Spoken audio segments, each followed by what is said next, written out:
Travis Kelce takes girlfriend Taylor Swift back to Kansas City mansion after Chiefs vs. Ravens game. Taylor Swift and boyfriend Travis Kelce were seen in a car together as they left Arrowhead Stadium on Thursday night, but Swift got into Travis Kelce's car when they left. Travis Kelce in a white coat and girlfriend Taylor Swift got into a green Rolls-Royce, both of which are believed to be returning to Kelce's Kansas City mansion.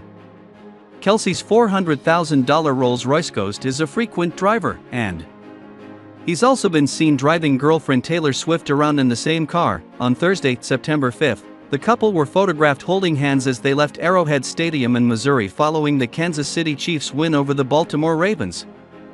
Swift's game day outfit consisted of a corseted denim Versace crop top, relaxed jean shorts and red thigh-high Giuseppe Zanotti boots, while Kelce, 34, changed into a matching white and orange gradient shirt and pants, which he teamed with a white vest, dark shades, and cap.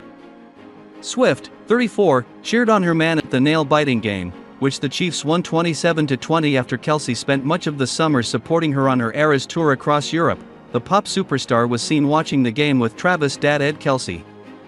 The two were spotted seated next to each other in a box as they took in Travis' NFL season debut and seen laughing together during NBC's broadcast as Travis warmed up on the field below. They were also snapped standing and watching the field below, as Ed smiled and Swift gave a thumbs up to nearby fans. Ahead of the game, the musician arrived on a golf cart and greeted fans as she made her way into the stadium. "Hello, how are you guys?" Swift said as she walked through the stadium carrying a black Louis Vuitton purse and a video posted to X, formerly known as Twitter. Earlier that day, Kansas City Chiefs CEO Clark Hunt told Today that while Swift's game day appearances are always a little bit of a surprise, the TV cameras will find her.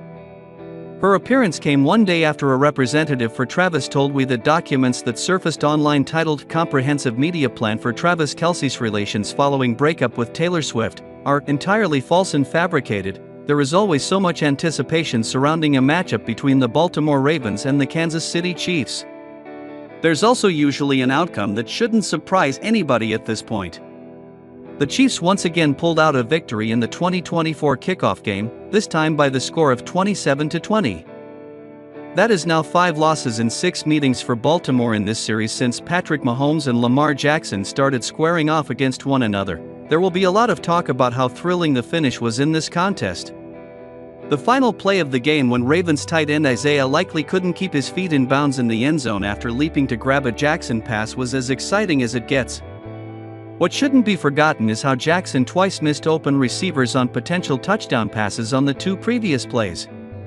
It's moments like those that should make these defeats so frustrating for Baltimore. The Ravens had the best team in the AFC last season and Jackson won his second most valuable player award.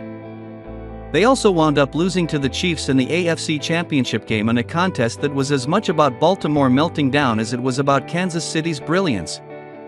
Thursday night's game had the potential to tell us plenty more about what this Baltimore team can do. The most obvious takeaway was that the Ravens still have a penchant for blowing opportunities when the Chiefs are lined up across from them. That's the first lesson to be gleaned in the aftermath of this year's NFL season opener. This edition of The First Read will delve even deeper into the biggest winners and losers in this contest. Chiefs wide receiver Rashee Rice, if you're giving out an award for Kansas City's Offensive Player of the Game, the second-year wide receiver is a great place to start. He played with a level of physicality and confidence that reinforced what he displayed throughout training camp. It took Rice half a season to figure out how to play with Mahomes in this offense.